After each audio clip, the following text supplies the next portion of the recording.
ទៅណា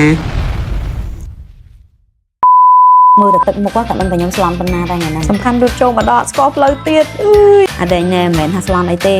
កូនគេសុំប្រហិតហើយនឹងគៀវពួកថ្ងៃហ្នឹងគេប្រកួតហែទឹកនៅ CAS អស់ពេកយើងហ្នឹងណាខ្ញុំនេះក៏មានរវល់ពេលព្រឹកមានអីបងប្អូនហើយរត់ឡើងផាសដៃផាសជើងពីអ្នកប៉ាគេហើយសំខាន់ CAS ហ្នឹងមកលើកទី1ទៀតរត់ដល់អត់ដែរប្រកួតនៅហ្នឹងទេហើយតែអញ្ចឹងមានអីអត់ស្គាល់ទីតាំងទៀតដើរវិលឡើងមកជុំតម្រាំតរកូនឃើញបងប្អូនហើយឡើងស្លន់មែនតែនហ្មងហើយជាពិសេសកន្លែងនេះគុំតាបានជួបបងប្អូននេះអ្នកស្គាល់គ្នាដល់ពេលបានគាត់ប្រាប់នោះកន្លែងគេកម្ដៅសាច់ដុំមុនការប្រកួតហ្នឹងបានដើរចូលមកអូយរកកូនហើយចៃដល់នៅថ្ងៃហ្នឹងអត់យកវ៉ែនតាមកទៀតបងប្អូនហើយមើលកូនមានតែឃើញឯណាដើរសម្លឹងបានប៉ាគេថាអូនោះកូនបានរត់ទៅនេះឯងមកដល់ភ្លាមគឺថាអ្វីដែលសប្បាយចិត្តបំផុតគឺយកមកមិត្តភ័ក្តិទាំងគូប្រកបទាំងមិត្តភ័ក្តិទាំងអ្នកប្រកួតហែទឹកមួយគ្នាហ្នឹងគេពិតចូលចិត្តទាំងគៀវទាំង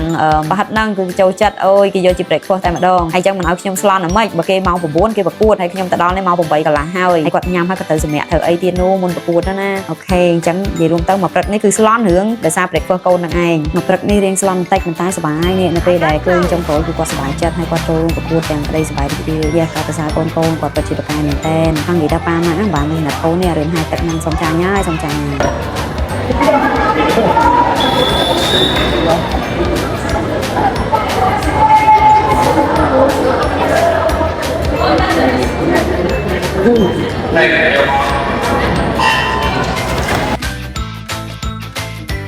ចឹងមិនថាយ៉ាងណាក៏នៅតែកត់សរកូនដែរមើលពីការខំប្រឹងប្រែងរបស់គាត់